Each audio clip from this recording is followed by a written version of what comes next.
Hello, hockey fans, and welcome to another edition of Coach's Corner of Michigan. I'm your host, Andy Weidenbach. We'll be talking to coaches, players, and other key figures in the hockey world. This podcast is brought to you by Stream Cortex for all your hockey needs. Our guest today is Paul Moretz, head coach, UofD Jesuit High School. Paul, welcome to the show. Thanks for having me, and thanks for everything you do for high school hockey, Andy. It's a pleasure.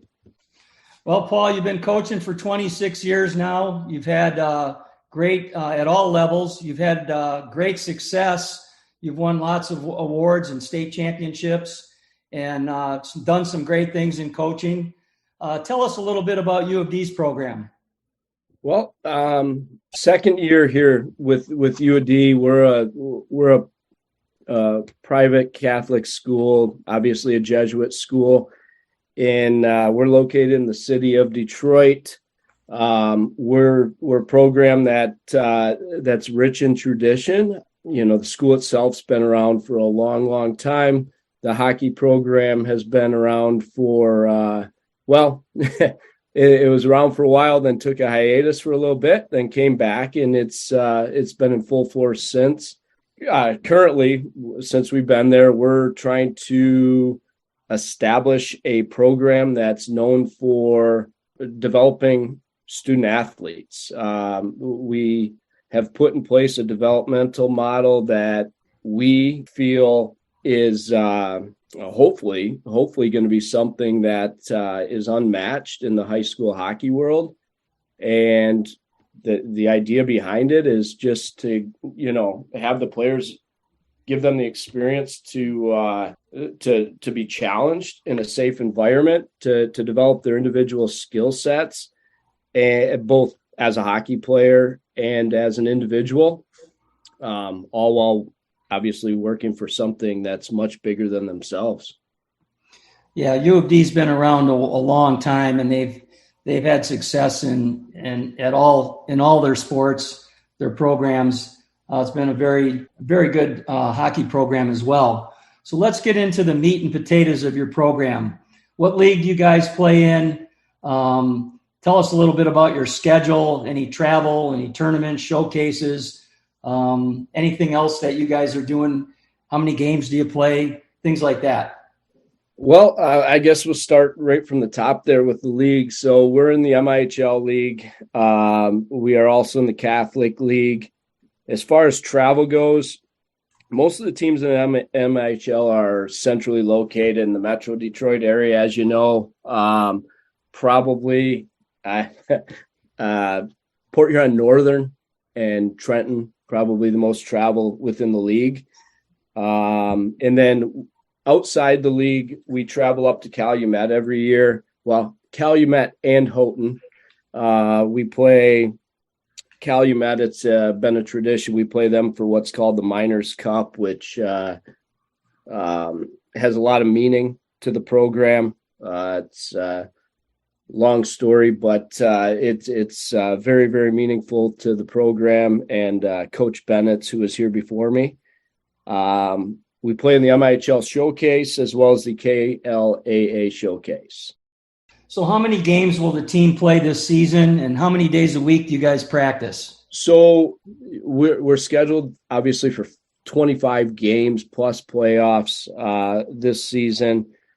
We are on the ice 4 days a week, and we supplement that with our off-ice program as well, directly after our skates and in mornings as well. Do you guys do any specialized training? Have any nutritionists come in or anything like that? Yes, that's something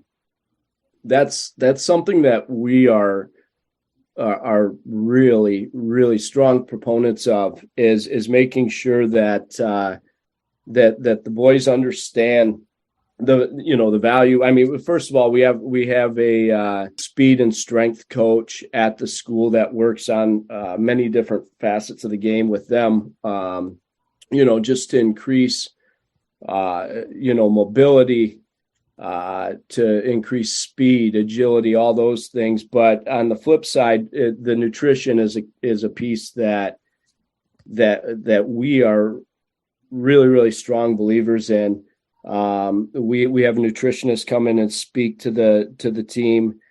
We have nutrition tables set up throughout our locker rooms, both at home and at away games, to make sure that they're getting what they need to fuel their bodies before, during, and after events. I'm sure you guys video your games, both home and away. How much video breakdown do you do with the players, and what type of video are you doing with the players? Quite a bit. We're actually in the process right now of trying to nail down what platform we're going to use for this upcoming season. We have used many in the past, and we're searching for the one that fits us the best, that can really give us instantaneous feedback, but at the same time be very, very detailed, and I guess provide the most, I don't know, to be efficient and provide the most detailed information to both players and coaches to help them continue to grow.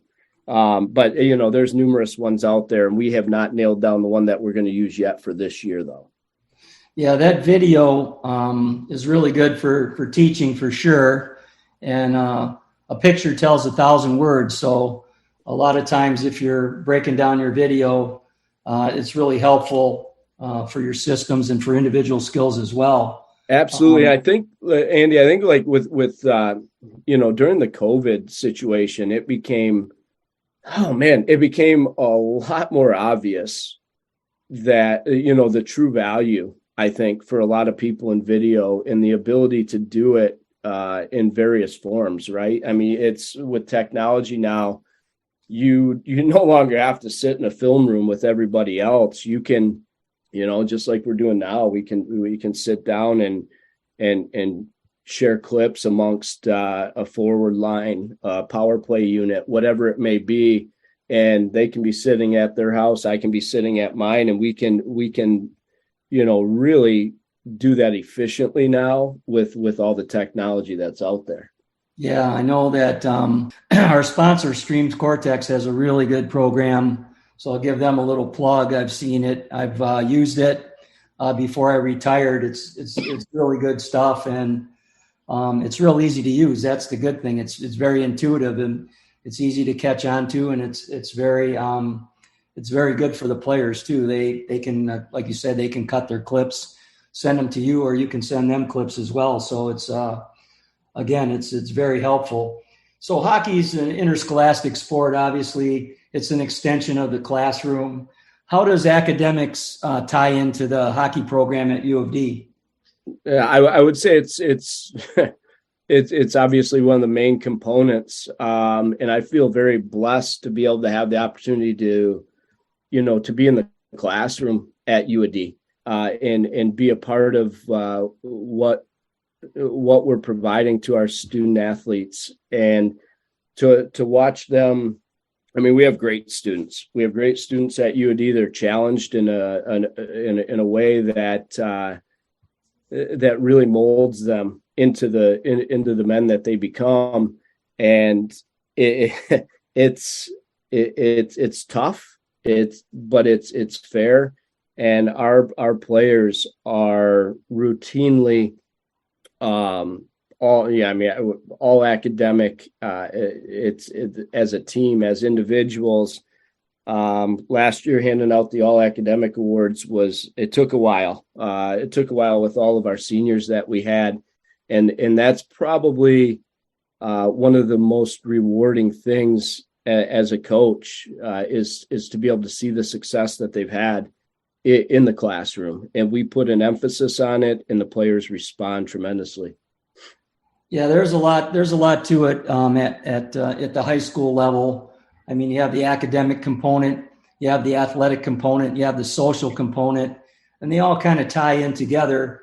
That's the neat thing about playing at a school as opposed to playing outside the school. And that brings me to my next question.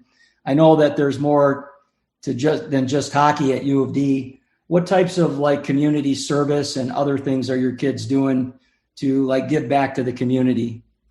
Oh, that's man. I could go in a lot of different directions with this, Andy, but that's one of our pillars, right? One of the pillars of the Jesuit education is giving back, and we have all of our seniors throughout the school, whether they're just any student at UofD who is a senior. They have a senior service project where every Wednesday they come into school late because they're spending the first half of their day volunteering at whatever service project that they've been assigned to. I shouldn't say assigned to, that they have chosen on their end. So it's something, I mean, that's just a given.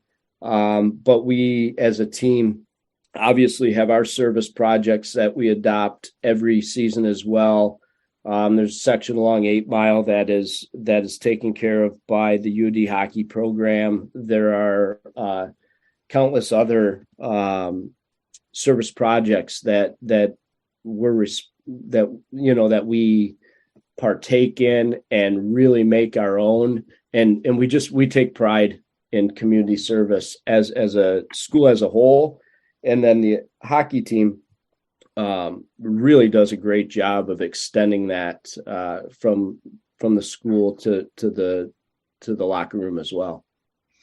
Yeah, that's a big thing. I know when I was at Cranbrook, we did the same thing, and it's very rewarding, and it's a way for the kids to give back and do more than just hockey. I assume that you have some kids in your hockey program that are multi-sport athletes. They might be playing a fall sport or maybe a spring sport as well as hockey. For those who don't, or for those who aren't multi-sport athletes, do you offer any pre or postseason programs for those guys?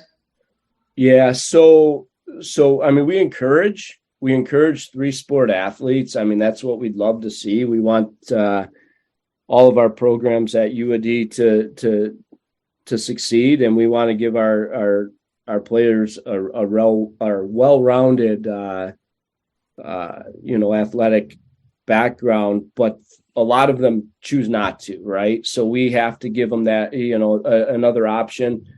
We have things set in place in the off season through Detroit Maroon Hockey Club, which is its own separate entity, but kind of works alongside of what we do to facilitate that developmental model throughout the year. So we have in the spring, they do a little bit. We try to avoid too much in the spring because we really want to give the kids' bodies a chance to just recuperate, right, and to quit using those muscles that they use during a hockey season.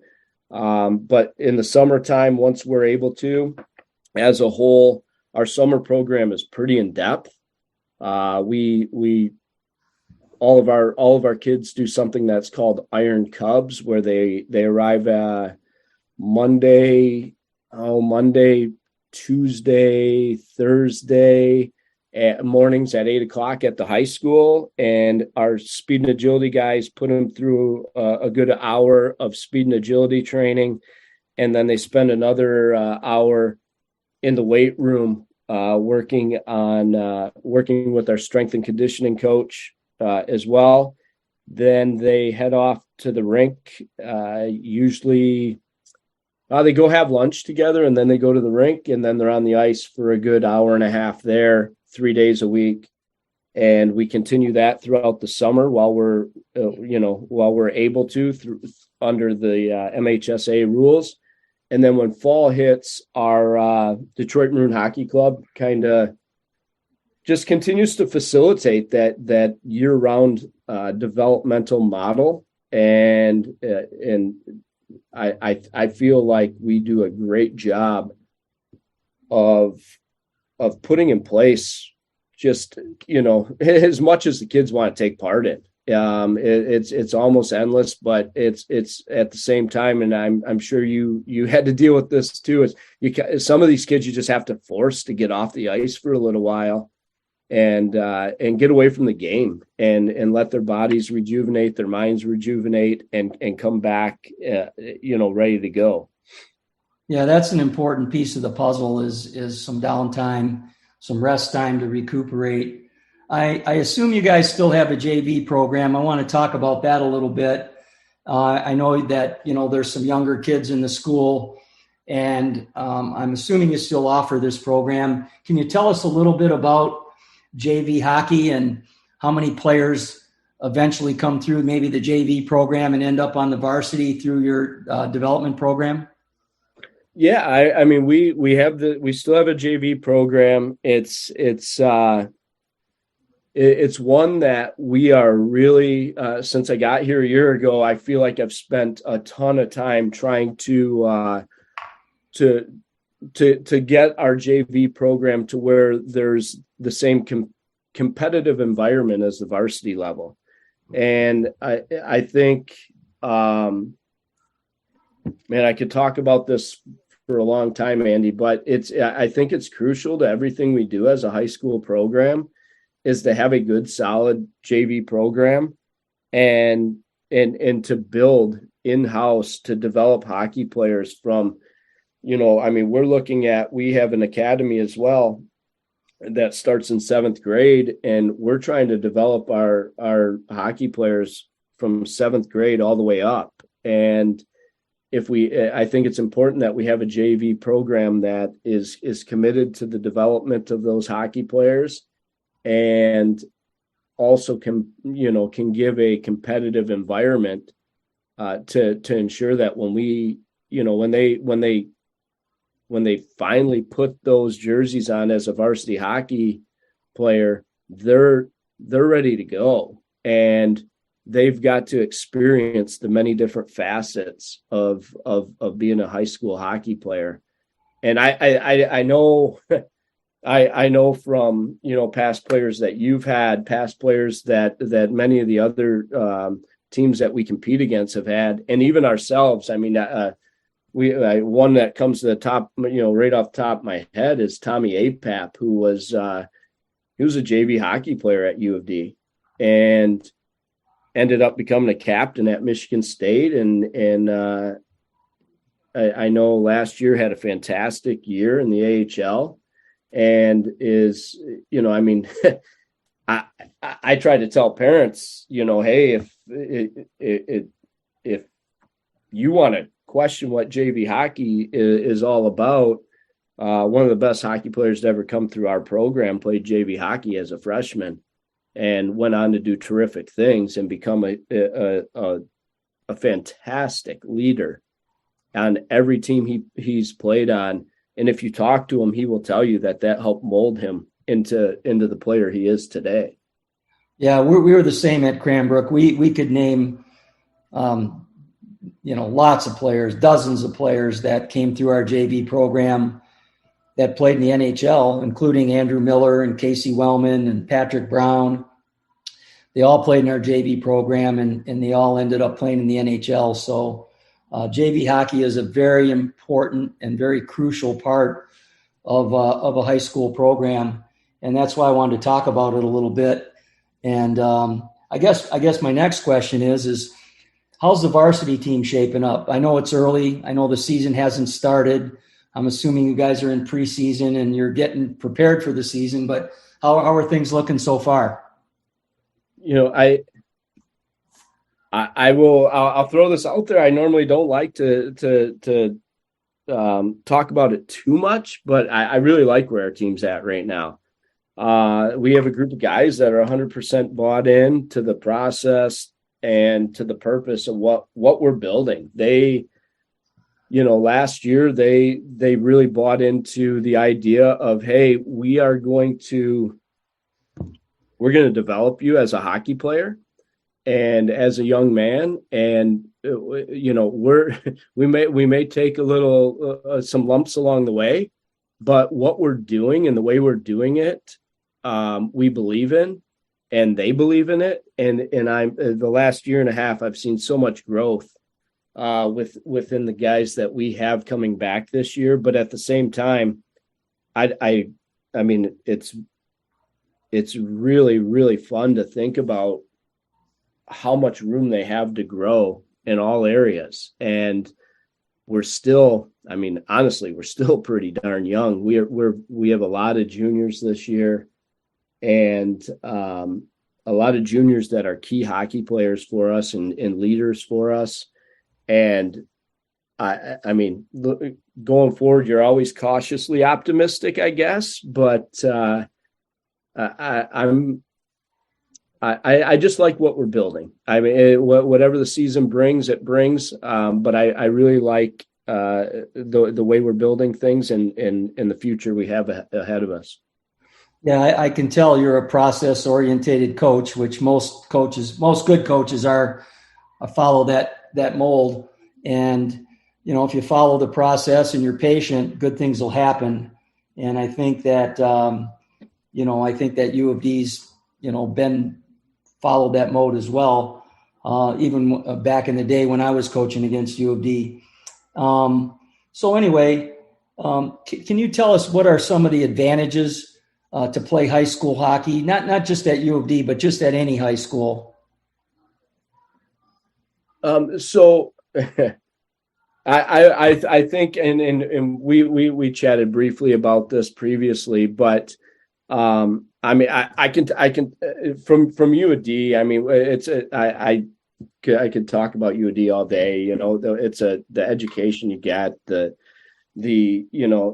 fact that we're truly trying to develop. I know it's a motto, men for others, but we live it daily. We have a brotherhood at school that you don't necessarily get playing at different levels. You know what I mean? I mean, you get that team atmosphere, but these kids go to school every day together. They attend mass every day together, or not every day together, but they attend mass together. They go through everything, the community service together, the hockey together. There's a true brotherhood that's developed within high school hockey, in my opinion.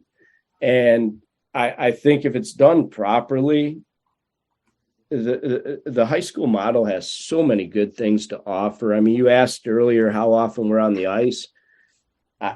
We can be on the ice as much as we want, but we have 4 practices a week.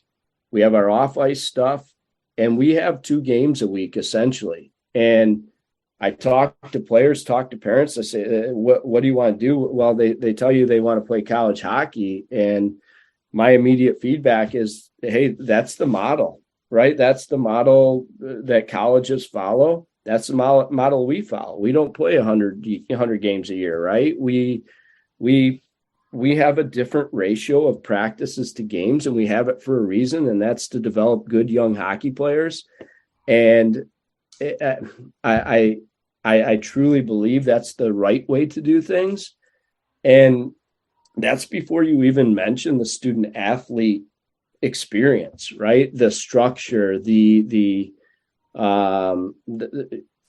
ability to maintain a schedule, getting kids out of the rink by 5:30 at night and getting them home. I mean, one of the best conversations I had last year with a parent was they said, "Coach, thank you for getting my son back to the dinner table with us." And that's, to me, that's inspiring. To know that they can get home, have dinner with their family, get their schoolwork done, and still get to sleep at a decent time. I think that just continues the developmental process that we're after, and not to mention you have your teammates there along the way to help you out through all of that. Yeah, I think you hit the nail on the head there. There certainly is a lot of continuity between academics, athletics, and the social component. And you don't have to make those big sacrifices when you play high school hockey, because when the schedule's put together, all of that's taken into consideration. So when homecoming is a big part of a high school athlete's high school life, you schedule around those things, the big homecoming dances and whatever, all the social events on campus. You make sure that everything fits, like you said. And I think that, there's no compromises. I really like the schedule. And as you said, it mocks the college schedule. You practice during the week and play most of your games on Fridays and Saturdays, I assume, and then take Sunday off and do it all over again. So I think it's a good schedule. Is there anything we didn't cover you'd like to mention about UofD hockey? No, I think we should probably. I could go on and on about it, but I think that we've hit on the major components of it, and I say this and I say this, and the reason I say it is because through doing this for many years and doing it a certain way, I truly believe that there is a model to develop hockey players, and it's one that is individualistic for each player, and that's what we do at UofD. We are in it to have a developmental plan for each player we have, and I'm sure that's not unique to many other programs, but we're a firm believer in it. And, our goal is to do it to the best that we can possibly do it and put a good, solid product out there each and every year.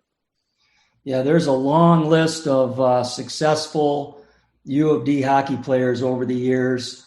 And I think that's a testament to the school, to the school's commitment to the program, the staff that they build, and the kind of kids that you're turning out. Well, thanks for taking time out of your busy schedule to give us a little insight on UofD hockey. We really appreciate you joining us today. I appreciate it, Andy, and thanks again for all you've done for high school hockey as a whole. My pleasure, and good luck this upcoming season. Thank you.